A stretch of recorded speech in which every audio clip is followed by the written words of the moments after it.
Тэгэхээр фитнестэй хүрээдэрлээ. За өнөөдөр бол эхний өдөр.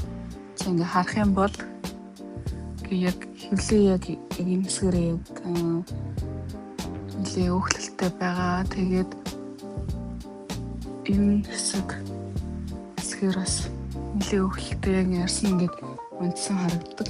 Энэ хаврын хэсэг тий. За тэгээд өнөөдрөөс ахуулаад тэгээ 30 хоногийн дотор бас ямар өөрчлөлт нөө гэрээ бас харцгаая. Тэгээ бид өнгөрсөн сарын тик тодтолдоод авчлаа. Энэ хэсгэрээ нэлээ онцсон нэг юм байгаа. Өмнө нь тэр яг ийм байсан. За тэгэхээр эхэлцгээе. Өнөөдөр хийх миний дасгал бол тэр өгзөг болон гуйны яг ар тал тэгээ дотор талыг чангалах дасгал хийх байгаа.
Ерөнхийдөө бол өгзөг арын гуй тасгалуудаа хийгээд дуусчлаа.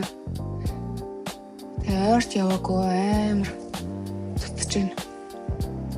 Тэгээ бас өөрөөрөө алдааг аягүй сайн олж харлаа. Тэгээ хийсэн амжилтнуудаа үзсэн байхгүй. Алдаанууд амар сайн олж харлаа. Тэгээ одоо үргэлжлүүлээд сонголтын дасгал хийгээд биеэ тайвшруулах одоо хөргөх дасгалаа хийгээд тэгээд ерөнхийдөө хөтөн шүршүрт орё гэж бодож байна. Яг тийм. Тэг өнөөдөр л амар гоё юм. Би одоо орой ажилтай. Гэтэ ажлынхаа өглөө нэг ингээд тасгалтаа явчихаар айгүй гоё ядаг. Би тэр ч ихтэй ингээс хэрэгждэг юм шиг. Тийм.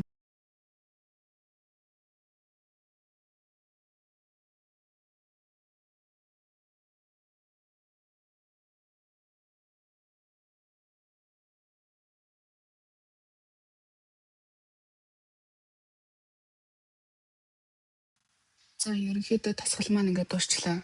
Одоо явж шүршүртэ орцгоё. Гэт надтай хамт байсан баярлалаа. Фитнесийг харуулах юм бол нэг юм байна. Манай фитнесийг юм. Тэгээд өнчнөө кардио хэсгэн тэгээд доошогоо хүчний тасгалын хэсэг байгаа. Йогийн өрөөгөө йога хийж болно. Би бол хэрэг CrossFit-ийн талбай байгаа. Хүмүүсийн